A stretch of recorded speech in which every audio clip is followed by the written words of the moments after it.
أعوذ بالله من الشيطان الرجيم. بسم الله الرحمن الرحيم.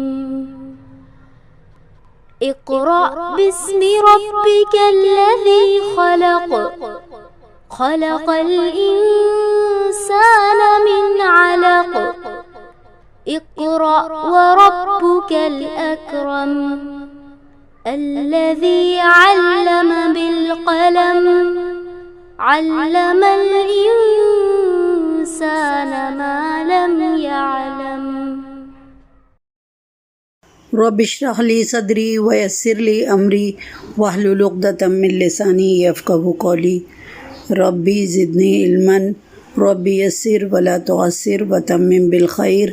اللهم انفعنا بما علمتنا وعلمنا ما ينفعنا وزدنا علما. آمین. اللهم أرنا الحق حقا وارزقنا اتباعه وأرنا الباطل باطلا وارزقنا اجتنابه. پیاری بہنوں، السلام علیکم ورحمۃ اللہ وبرکاتہ. آج ہم سورہ اعراف کا تیسرا رکوع، اس کی تفسیر دیکھیں گے. اللہ تعالیٰ سے دعا ہے کہ اللہ تعالیٰ ہم کو اچھی طرح سے بیان کرنے کی، سمجھانے کی آپ لوگوں کو توفیق عطا فرمائے، اور اللہ تعالیٰ سے یہ بھی دعا کریں گے کہ جو بھی ہم سمجھائیں وہ آپ لوگوں کی اچھی طرح سے سمجھ میں آ جائے، اور ہم تمام لوگ جو ہیں پھر جو کچھ بھی ہم سمجھیں اس کو آگے پہنچانے کی کوشش کریں گے، اور اس پر انشاءاللہ عمل کرنے کی کوشش کریں گے. تو چلیے ہم لوگ آج کا سبق شروع کرتے ہیں. سورہ اعراف کی رکوع نمبر 3. اعوذ باللہ من الشیطان الرجیم. بسم اللہ الرحمن الرحیم. یا بنی آدم. اللہ تعالیٰ کس سے مخاطب ہیں؟ بنی آدم سے. اور اللہ تعالیٰ کیا فرما رہے ہیں؟ قد انزلنا، تحقیق کہ ہم نے نازل کیا، علیکم تم پر، تمہارے اوپر، لباسن، کیا نازل کیا؟ اللہ تعالیٰ فرما رہے ہیں کہ ہم نے تمہارے لیے لباس نازل کیا. لباس نازل کرنے کا مقصد اللہ تعالیٰ یہاں واضح کر رہے ہیں کہ یواری سوآتکم، جو تمہاری، یواری یعنی ڈھانپتا ہے، سوآتکم یعنی تمہاری شرمگاہوں کو ڈھانپتا ہے. وریشن، اور بھی اس کا ایک مقصد، لباس کا ایک اور مقصد اللہ تعالیٰ یہاں بتا رہے ہیں کہ وریشن یعنی زینت بھی ہے تمہارے لیے. اور پھر آگے ایک امپورٹنٹ آیت اللہ تعالیٰ بتا رہے ہیں کہ لباس کا ایک اہم مقصد وَلِبَاسُ التَّقْوَى، اور کون سا لباس؟ تقوی کا لباس. ذَلِكَ خیر، یہ تمہارے لیے کیا ہے؟ بہترین ہے. تقوی کا لباس جو ہے وہ تمہارے لیے بہتر ہے. ذالک من آیات اللہ، اور یہ اللہ تعالیٰ کی نشانیوں میں سے ایک نشانی ہے. لعلہم یذکرون، شاید کہ تم اس سے کچھ سبق حاصل کرو. اس آیت کا مطلب یہ ہے کہ اے بنی آدم، ہم نے تم پر لباس نازل کیا جو تمہاری قابل شرم حصوں کو ڈھانپتا ہے اور تمہارے لیے زینت بھی ہے، اور لباس تو تقوی ہی کا بہتر ہے. یہ اللہ تعالیٰ کی نشانیوں میں سے ایک نشانی ہے، شاید لوگ کچھ سبق حاصل کریں. تو یہ جو لباس کے بارے میں یہ اللہ تعالیٰ نے اس کے پہلے بھی اور آگے کی آیتوں میں بھی اللہ تعالیٰ کی نشانیاں جو ہیں اللہ تعالیٰ نے بتائی ہیں. تو جو سب سے پہلی جو یہاں پر اس آیت میں جو پہلی چیز جو ہم لوگ دیکھیں گے، اللہ تعالیٰ لباس کو نازل کرنے کا مقصد بتا رہے ہیں یہاں پر.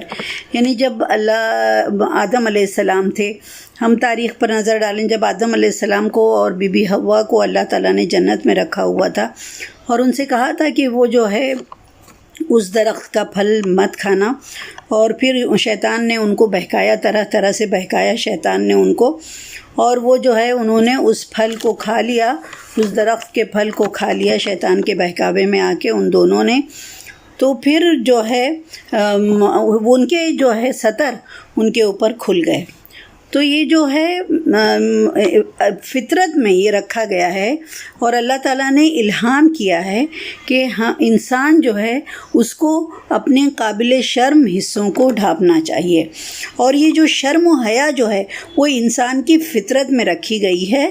یہ لوگ جو ہیں ہم دیکھیں گے، چھوٹے سے بچے ہیں وہ ان کو جب نہلانے کے لیے ہم کپڑا اتارتے ہیں تو وہ چھپتے ہیں، سامنے نہیں آ کر کھڑے ہو جاتے، تو وہ کیا کرتے ہیں، تو یہ کیا چیز ہے، وہ چھپنا، وہ اپنے آپ کو جلدی سے ڈھانک لینا، یہ کیا چیز ہے، یہ وہ شرم و حیا ہے جو اللہ تعالیٰ نے انسان کی فطرت میں رکھ دی ہے۔ تو یہ جو اب لباس کیا ہے، لباس سے مطلب یہ ہے کہ جس سے بدن کو ڈھانپا جا سکے، اور اس لباس کے اللہ تعالیٰ نے اس آیت میں 2 فائدے بتائے ہیں، یہ کہ ایک تو اخلاقی فائدہ ہے، دوسرا طبعی فائدہ ہے۔ اخلاقی فائدہ یہ ہے کہ انسان جو ہے اپنے قابل ستر کو حصوں کو ڈھانپ کر بے حیائی سے بچے، اور دنیاوی فائدہ یہ ہے کہ لباس انسان کے لیے زینت بھی ہے، اور لباس جو ہے وہ انسان کو سردی گرمی کے موسمی جو اثرات ہوتے ہیں اس سے بھی انہیں بچاتا ہے۔ تو بنیادی مقصد جو لباس کا بتایا گیا ہے کہ وہ جو ہے قابل ستر قابل شرم حصوں کو ستر کو ڈھانپنا ہے، اور پھر اس میں آگے یہ اللہ تعالیٰ نے بتایا ہے کہ وَلِبَاسُ التَّقْوَىٰ جو اور ذَلِكَ خیر، یہ تمہارے لیے بہتر ہے، یعنی تقوی کا لباس جو ہے وہ تمہارے لیے بہتر ہے۔ اب تقوی کا لباس کا کیا مطلب ہے؟ تقوی کا لباس کا یہ مطلب ہے کہ لباس جو ہمارا ہو، جو ہم پہنیں، وہ پردہ کرنے والا ہو، ایسا نہ ہو کہ مطلب جس سے ہمارے بدن جو ہیں وہ چھپیں، ہمارے سطر جو ہیں وہ چھپیں، اس کا مقصد مین جو مقصد ہے وہ یہ ہے، اور ہمارا لباس جو ہے وہ ایسا پتلا یا ٹرانسپیرنٹ نہیں ہونا چاہیے کہ ہم لباس پہنے ہوئے ہیں مگر ہمارے جو ہیں اتار چڑھاؤ، جسم کے جو اتار چڑھاؤ ہیں وہ سب کچھ نظر آتا رہے۔ دوسری چیز جو بتائی، ایک تو یہ ہے کہ ہم کو سب چیز ہمارا سب کور ہونا چاہیے، یہ ایک چیز بتائی۔ دوسری بات یہ ہے کہ لباس میں کہ جو اینکلز ہیں وہ چھپا ہوا ہونا چاہیے، تو وہ تو نظر آتا رہتا ہے، اتنا اونچا لباس رہتا ہے کہ وہ ہمارے یہ ہمارے سطر میں آتا ہے، عورتوں کا جو سطر ہے، یہ پیر کی جو ہڈی ہے وہ دکھائی نہیں دینا چاہیے، وہ کور ہونی چاہیے، مگر وہ تو صاف نظر آتا ہے۔ دوسری بات یہ ہے کہ چاک اتنے لمبے لمبے کٹے ہوئے ہوتے ہیں کہ اگر ذرا سا ہاتھ اٹھائے انسان تو وہ جو ہے پیٹ تک جو ہے دکھنے لگتا ہے۔ پھر اس کے بعد اگر پیٹ تک نہ بھی دکھے تو کپڑا اتنا ٹائٹ ہوتا ہے، ٹراؤزر جو ہوتا ہے وہ ہمارا اتنا ٹائٹ ہوتا ہے کہ اگر ہوا سے ہمارا کرتا اگر اڑا تو پورا جو ہے فگر جو ہے وہ صاف نظر آنے لگتا ہے۔ تو کیا ہے بہنوں، کیا عورتوں کو یہ بتایا گیا ہے کہ ہم کو اپنے سطر کو ڈھانپنا چاہیے، تو ہم لوگ اپنے عقل کا، اللہ کی دی ہوئی عقل کا استعمال کریں، اور ہم تلاش کریں، ہم سوچیں کہ کون سا لباس جو ہے وہ ہمارے لیے بہتر ہے، کون سا لباس ہم پہنیں گے تو ہمارا رب ہم سے راضی ہو جائے گا، اور کون سا لباس ہم پہنیں گے تو رب جو ہے ناراض ہو جائے گا۔ تو ہم کو یہ 2-3 پوائنٹس کا بہت زیادہ خیال رکھنا چاہیے۔ اور یہ ہے کہ دوسری جو آگے جو بات یہ جو یہیں پر یہ بتائی گئی ہے کہ تقویٰ کا لباس جو ہے وہ بہتر ہے، یعنی انسان کی ایک ایک عادت ایسی ہونی چاہیے۔ تقویٰ لباس کا ذکر ہو رہا ہے مگر انسان کی ایک ایک ایسی عادت ہونی چاہیے، عادت ایسی ہونی چاہیے جس سے تقوی کا رنگ ٹپکتا ہو، یعنی جو یہاں پر صرف ایک لباس کو پوائنٹ آؤٹ کیا گیا ہے مگر انسان کی ہر عادت جو ہے وہ ایسی ہونی چاہیے کہ اس میں سے تقوی ٹپکتا ہو۔ تقوی یعنی اللہ کا ڈر اس سے جھلکتا ہو، اس کی ہر عادت سے۔ پھر اللہ تعالیٰ فرما رہے ہیں کہ ذالک من آیات اللہ لعلہم یذکرون، یہ اللہ کی آیات ہیں، شاید لوگ جو ہیں اس سے سبق حاصل کریں۔ پھر آگے کی آیت دیکھتے ہیں، یا بنی آدم، اے بنی آدم، لا یفتننکم الشیطان، تمہیں شیطان لا یعنی نہیں، یفتننکم تمہیں فتنے میں نہ مبتلا کر دے شیطان، کما اخرج ابویکم جیسے اس نے نکالا تمہارے ماں باپ کو، تمہارے والدین کو، من الجنتی جنت سے، ینزغ عنہما لباسہما لیوریہما سوآتہما، تو ینزغ عنہما یعنی اس نے کیا کیا، اتروا دیے ان دونوں سے، لباسہما ان کے لباس اتار دیے، لیوریہما اور واضح کر دے، دکھا دیے، کیا دکھا کر دیے، سوآتہما ان کی شرمگاہیں ان سے دکھا دی ان کے سامنے۔ کہ اس آیت کا مطلب یہ ہے کہ اے بنی آدم، ایسا نہ ہو اب جو لباس کا ذکر ہو رہا ہے اسی کو آگے کنٹینیو کیا جا رہا ہے کہ اے بنی آدم ایسا نہ ہو کہ شیطان تمہیں فتنے میں مبتلا کر دے جیسا کہ اس نے تمہارے والدین، کون ہمارے والدین؟ آدم اور حوا، بی بی آدم اور آدم علیہ السلام اور بی بی حوا، والدین کو جنت سے نکلوا دیا تھا اور کیا کیا تھا؟ اور ان سے ان کے لباس اتروا دیے تھے تاکہ ان کی شرمگاہیں انہیں دکھلا دے۔ پھر انہو یراکم، اللہ تعالیٰ فرما رہے ہیں کہ وہ یراکم یعنی وہ دیکھتا ہے تم کو، ہوا یعنی وہ خود، وقبیلہ اور اس کا قبیلہ، من حیث لا ترونہم ایسی جگہ سے جہاں تم انہیں نہیں دیکھ سکتے ہو، انا جعلنا الشیطان اولیاء اور ہم نے شیطانوں کو ان لوگوں کا سرپرست بنا دیا ہے، للذین لا یؤمنون کن لوگوں کا سرپرست بنا دیا ہے اللہ تعالیٰ نے شیطان کو؟ جو ایمان نہیں لاتے ہیں۔ یہ آیت کو ہم ایک بار دیکھ لیتے ہیں کہ اے بنی آدم ایسا نہ ہو کہ شیطان تمہیں فتنے میں مبتلا کر دے جیسا کہ اس نے تمہارے والدین کو جنت سے نکلوا دیا تھا اور ان سے ان کے لباس اتروا دیے تھے تاکہ ان کی شرمگاہیں انہیں دکھلا دے۔ وہ اور اس کا قبیلہ یعنی شیطان اور اس کا قبیلہ تمہیں ایسی جگہ سے دیکھتے ہیں جہاں سے تم انہیں نہیں دیکھ سکتے۔ ہم نے شیطانوں کو ان لوگوں کا سرپرست بنا دیا ہے جو ایمان نہیں لاتے ہیں، یعنی جو مومن نہیں ہیں وہ لوگ جو ہیں شیطان کے بہکاوے میں آ جاتے ہیں۔ اب بہنوں دیکھیے کہ اس آیت میں جو ہے شیطانی حملے اور اس سے بچاؤ کے لیے کچھ ہدایات انسانوں کو دی گئی ہیں۔ اللہ تعالیٰ نے چند حقیقتوں سے انسان کو آگاہ کیا ہے اور شیطان کے مکر و فریب سے ہوشیار رہنے کا حکم دیا ہے، اور اللہ تعالیٰ یہ فرماتا ہے کہ وہ شیطان اگر آدم علیہ السلام اور بیوی حوا کو مکر اور فریب میں پھسلا کر اور سبز باغ دکھلا کر جنت سے نکلوا سکتا ہے تو ہمارے ساتھ، ہم تو ایک عام انسان ہیں، ہمارے ساتھ وہ کیا کچھ نہیں کر سکتا ہے۔ اور بہت امپورٹنٹ بات ہے بہنوں یہ کہ شیطان کا سب سے پہلا وار یہ ہوتا ہے کہ وہ انسانوں کو فحاشی میں مبتلا کر دے اور بے پردہ کر دے، بے حجابی جو ہے اس کو عام کر دے اور انسانوں کے پردہ شرم کو اور حیا کو تار تار کر دے۔ یہ اس کا سب سے پہلا جو حملہ ہوتا ہے۔ اور پھر اللہ تعالیٰ دیکھیے بہنوں یہ جو فیشن کے نام پر آج کل کیا ہو رہا ہے، فیشن کے نام پر یہی ہو رہا ہے کہ سب سے پہلے جو عورتوں کے جو ہے وہ کپڑے اتار دیے جاتے ہیں، کم سے کم کپڑے۔ فیشن کیا ہے کہ عورتیں جو ہیں ان کو بے لباس کر دیا جائے، کم سے کم کپڑا پہنایا جائے، کپڑے کے نام پر بس کچھ چندیاں ہوتی ہیں جو ان کو لپیٹ دی جاتی ہیں۔ فیشن شوز جو ہوتے ہیں اس میں کیا ہوتا ہے؟ یہی ہوتا ہے، فیشن شو میں جتنے کم کپڑے پہنو اتنا زیادہ وہ فیشنیبل مانی جائیں گی وہ لیڈیز، اور ان کو جو ہے بڑے بڑے خطابات سے نوازا جائے گا۔ دوسری ایک چیز جو ہے آج کل جو یہ ہے ایڈورٹائزنگ، ایڈ انڈسٹری جو ہے وہ بہت پھل پھول رہی ہے، تو اس میں بھی یہ چیز بہت عام ہے، بہت کہ ہر ایڈ چاہے وہ اس کا تعلق عورتوں سے ہو یا نہ ہو، جیسے شیونگ کریم آئے گی، شیونگ کریم کی ایڈ آ رہی ہے تو اس میں کیا ہے، عورتوں سے کیا تعلق اس کا، مگر یہ ہے کہ وہ شیونگ کریم میں بھی عورتوں کو لا کر سامنے کھڑا کر دیں گے، اور عورتوں کو لاتے ہیں وہ لوگ، یہ ایسے نہیں کہ وہ لوگ بڑے حجاب میں لا کر عورتوں کو سامنے کھڑا کرتے ہیں، بس کپڑے اتار دو، برہنہ کر دو، کم سے کم لباس پہناؤ۔ تو یہ شیطان کا وار ہے جو سب سے پہلا وار جو شیطان نے آدم علیہ السلام اور بی بی حوا کو کیا تھا، وہی جو ہے حربہ ابھی تک وہ آزما رہا ہے، یہ شیطان کی چال ہے، اور اس کا جو ہے سب سے پہلا حملہ جو ہوتا ہے وہ انسان کی شرم و حیا پر ہوتا ہے، اور یہی اب تک وہ کرتا آ رہا ہے، اور لوگ جو ہیں اس میں پھنسے جا رہے ہیں، اس کی چال میں وہ لوگ پھنسے جا رہے ہیں۔ اللہ تعالیٰ نے یہاں پر فرمایا ہے کہ شیطان تو تمہیں دیکھ رہا ہے، جو کچھ تم کر رہے ہو تم کو نہیں پتا، تم کو مطلب اس چیز کا احساس نہیں ہوتا کہ یہ شیطان کا وار ہے، یہ شیطان کا حملہ ہے، اور مگر یہ شیطان سب چیزوں پر ہماری نظر رکھے ہوئے ہے، جبکہ ہم شیطان کو نہیں دیکھ سکتے ہیں۔ اس آیت میں اللہ تعالیٰ نے یہی فرمایا ہے کہ ایسا وہ تمہیں وہاں سے دیکھ رہا ہے جہاں سے تم انہیں نہیں دیکھ سکتے ہو۔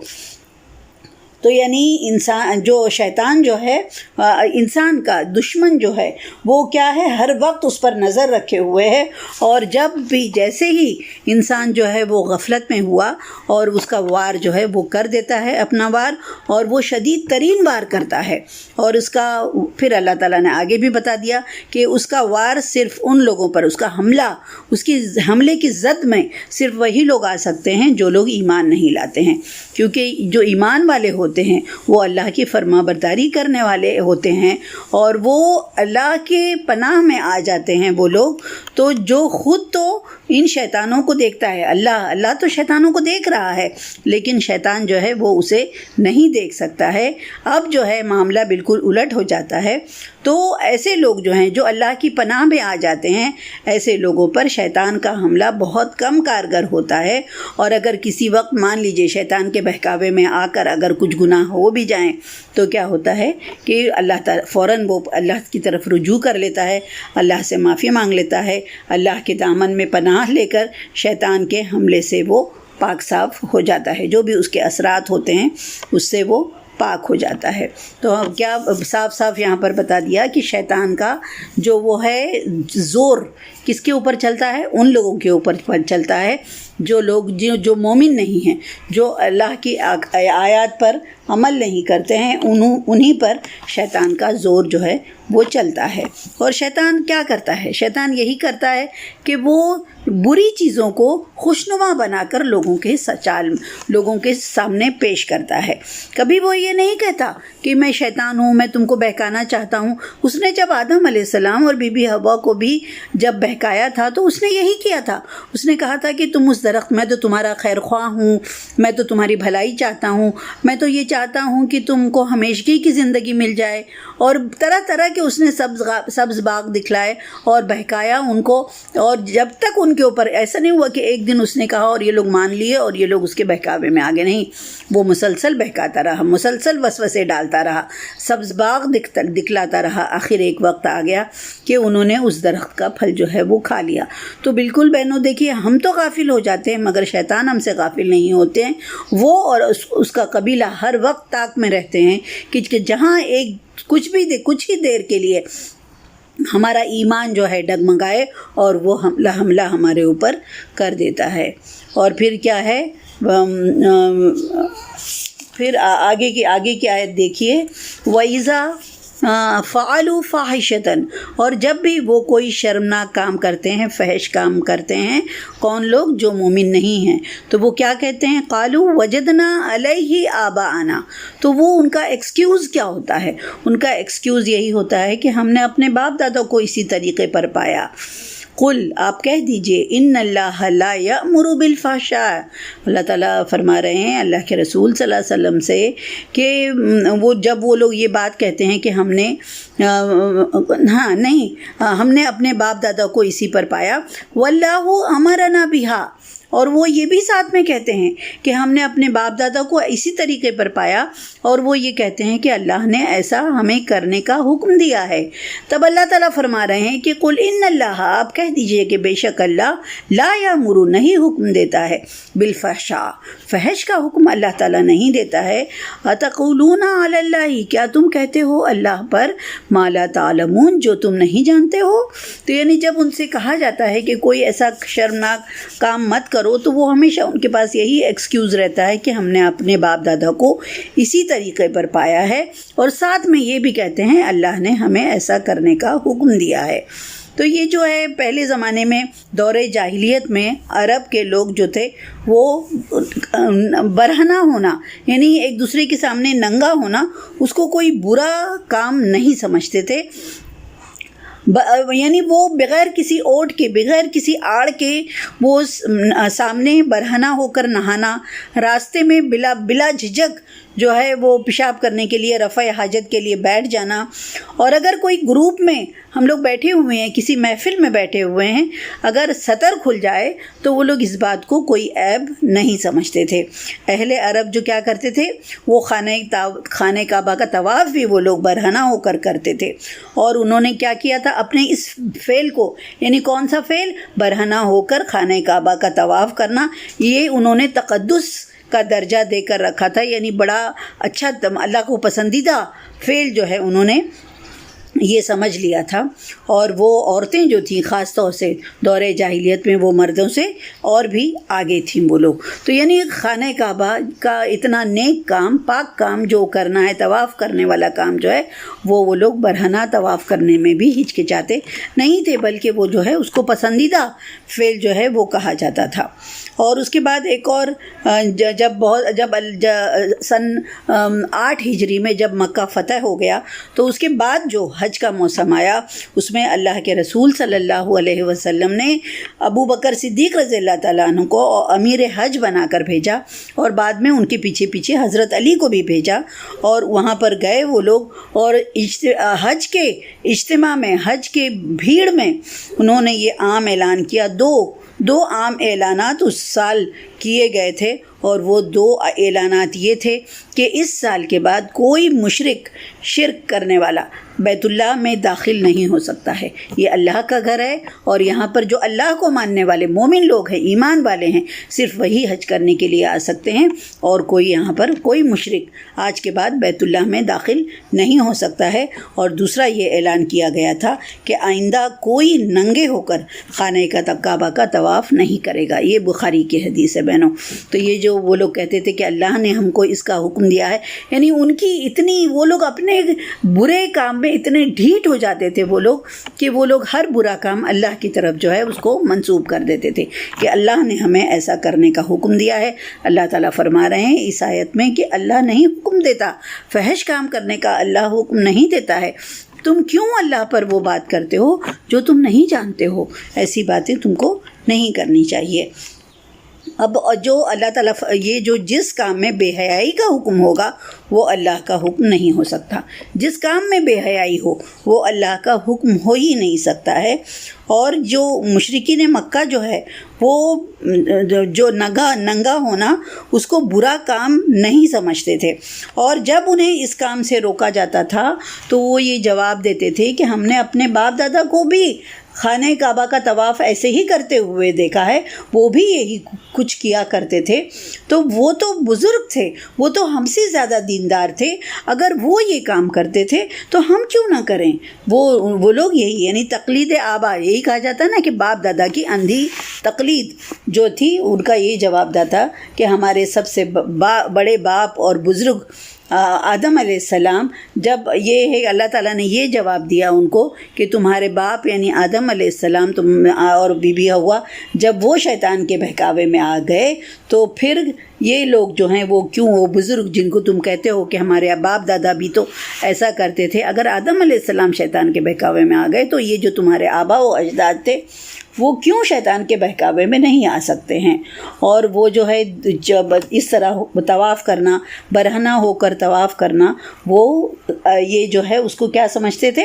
اللہ تعالیٰ کا حکم سمجھتے تھے، اور وہ اس کا جواب اللہ تعالیٰ نے یہ دیا ہے کہ اللہ تعالیٰ تو بے حیائی کی کاموں سے روکتا ہے، اور وہ اللہ اس کا حکم تم کو کیسے دے سکتا ہے؟ یعنی جس چیز میں بے حیائی پائی جاتی ہے وہ اللہ کا حکم کبھی نہیں ہو سکتا ہے۔ آگے کی آیت دیکھتے ہیں۔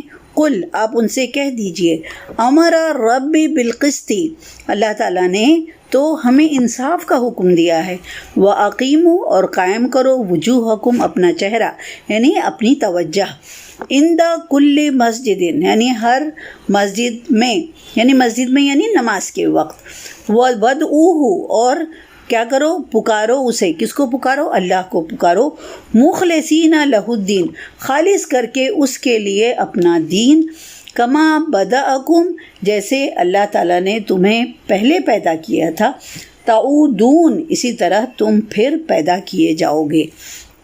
تو یہ جو ہے اس میں اللہ تعالیٰ فرما رہے ہیں کہ آپ فرما دیجئے، اللہ کے رسول صلی اللہ علیہ وسلم سے کہا ہے کہ آپ فرما دیجئے کہ میرے رب نے تو مجھے انصاف کا حکم دیا ہے، اور اس بات کا حکم دیا ہے کہ ہر مسجد میں نماز کے وقت اپنی توجہ ٹھیک اللہ کی طرف رکھو، اور اس کی حاکمیت کو تسلیم کرتے ہوئے صرف اور صرف اللہ کو پکارو، جس طرح اس نے یعنی اللہ نے تمہیں پہلے پیدا کیا اسی طرح تم پھر پیدا کیے جاؤ گے۔ تو یہاں پر کیا حکم دیا اللہ تعالیٰ نے ان لوگوں کو؟ کیا کہا کہ جو ہے تم اپنی توجہ ٹھیک جو ہے ہر نماز کے وقت اپنی توجہ ٹھیک رکھو، اور اس کے بعد کیا رکھو کہ اللہ تعالیٰ پر اپنی توجہ رکھو اور اس کی حاکمیت کو تسلیم کرو، یعنی اللہ ہی ہمارا حاکم ہے، اس بات کو تم تسلیم کرو۔ دوسری بات جو یہاں پر کہی گئی ہے کہ اللہ تعالیٰ جو ہے تمہیں پھر سے پیدا کرے گا جیسے اس نے تمہیں پہلی دفعہ پیدا کیا تھا۔ اب یہاں پر جو ہے یہ اللہ تعالیٰ جو ہے وہ لوگ خانے کا اللہ تعالیٰ نے جب یہ لوگ یہ کہتے تھے کہ ہمیں جو ہے اللہ تعالیٰ نے اور ہم اپنے باپ دادا کو اسی پر کرتے ہوئے پایا ہے، تو اللہ تعالیٰ نے جواب میں فرمایا کہ اللہ نے جو حکم نہیں دیا ہے وہ تو تم اس کے ذمے لگاتے ہو، اور جو حکم اللہ تعالیٰ نے جو کرنے کے لیے کہا ہے وہ تو تم کرتے ہی نہیں ہو۔ اللہ تعالیٰ نے حکم دیا ہے کہ جو بات کرو انصاف کی کرو، خواہ جو ہے تم اس کے اثرات تمہارے اوپر نہ پڑیں، اللہ تعالیٰ کے نے اس کا حکم دیا ہے، اور اپنی زندگی کو انصاف پر قائم کرو، اور جب بھی عبادت کے لیے کسی مسجد میں جاؤ تو تمہاری توجہ صرف اور صرف اللہ ہی کی طرف ہونی چاہیے، اور صرف اللہ کی عبادت کرو، دوسروں کو اللہ کا شریک نہ بناؤ، اور اللہ تعالیٰ تمہارے اعمال کی جزا دینے کا پورا اختیار رکھتا ہے۔ جس طرح تم اکیلے دنیا میں آئے تھے، اسی طرح حساب و کتاب کے دن بھی اللہ تعالیٰ کے حضور اکیلے تم حاضر کیے جاؤ گے، وہاں تم سے تمہارے اعمال کی باز پرس ہوگی اور تمہیں جزا اور سزا ملے گی۔ اب بہنوں ہم آگے دیکھتے ہیں فریقاً ہدا۔ اب اللہ تعالیٰ فرما رہے ہیں کہ ایک فریق کو تو اس نے ہدایت دے دی، وفریقاً حق علیہم الضلالہ، اور ایک فریق کو اللہ تعالیٰ نے ہدایت دی، یعنی جو ماننے والے لوگ ہیں ان کو اللہ تعالیٰ نے ہدایت دی، اور وفریقاً حق علیہم الضلالہ، اور دوسری فریق جو ہے ان پر گمراہی واجب ہو گئی۔ انہم اتخذوا الشیاطین اولیاء، کیوں ان پر گمراہی واجب ہو گئی؟ کیونکہ انہوں نے اللہ کو چھوڑ کر اتخذوا الشیاطین اولیاء، انہوں نے کیا کر لیا تھا؟ شیطانوں کو اپنا ولی بنا لیا تھا، من دون اللہ، اللہ کو چھوڑ کر، ویحسبون، اور وہ یہ سمجھ رہے تھے، وہ یہ گمان کر رہے تھے کہ انہم مہتدون، یہ کیا ہیں؟ یہی لوگ اصل میں ہدایت پر ہیں، سیدھی راہ پر ہیں۔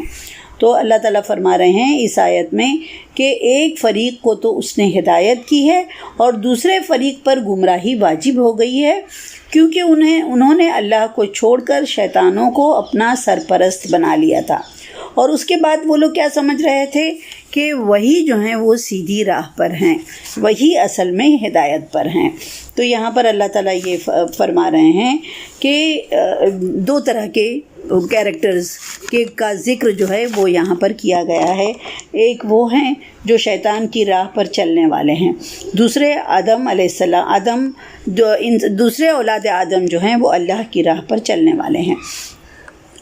اور کوئی بھی شخص چاہے وہ برا کام کر رہا ہے چاہے وہ اچھا کام کر رہا ہے، برا کام کرنے والے جو ہیں یہ تسلیم کرنے پر کبھی تیار نہیں ہوتے کہ وہ شیطان کی راہ پر چل رہے ہیں۔ کتنا بھی برا کام کرنے والا کوئی شخص ہے، اگر آپ اس سے وہ کبھی اس بات کا اقرار نہیں کرے گا کہ وہ یہ راستہ جو ہے جس پر وہ چل رہا ہے، جو برا کام ہے جو وہ کر رہا ہے، یہ اسے شیطان نے سجھایا ہے، وہ کبھی اس کا نام، اور پھر اگر اس سے کہو کہ یہ تم شیطان کے بہکاوے میں آ گئے ہو، تم شیطان کے بہکاوے میں ایسا کام کر رہے ہو، تو وہ لاحول پڑے گا، شیطان کو برا بھلا کہے گا، دو چار گالیاں بھی اسے دے دے گا، اور وہ کبھی بھی شیطان بھی جو ہے اس نے انسان کو گمراہ کرتے وقت کبھی یہ اس کے سامنے آ کر اس کو یہ نہیں بتایا کہ میں شیطان ہوں، میں تمہیں بہکانے آیا ہوں۔ کیا کبھی کسی کے سامنے شیطان نے آ کر ایسا کہا ہے؟ وہ تو برے کام کو خوشنما بنا کر ان کے سامنے پیش کرتا ہے۔ تو وہ اس شیطان کا اصل میں کام کیا ہے کہ برے طریقے کو خوبصورت بنا کر پیش کر دے، اور ویسے ہی سبز باغ دکھائے جیسے آدم علیہ السلام کو اس نے دکھائے تھے وہ سبز باغ، اسی طرح سے وہ سب کو سبز باغ دکھاتا ہے، گمراہ کرتا ہے۔ اور پھر جو ہے کبھی ایسا نہیں ہوتا ہے کہ اس میں کوئی دینی مصلحت یعنی اس میں کوئی دینی بھلائی کی امید نہیں دلاتا. وہ جو بات بولتا ہے اس میں دنیا کا فائدہ ہی دکھاتا ہے کہ دنیا کے جو اس وہ بہکاتا ہے تو اس میں کیا چیز بولتا ہے کہ اس میں تمہارا بہت فائدہ ہے نا. جیسے انٹرسٹ کی بات ہوتی ہے تو اس میں دنیاوی فائدہ دکھاتا ہے.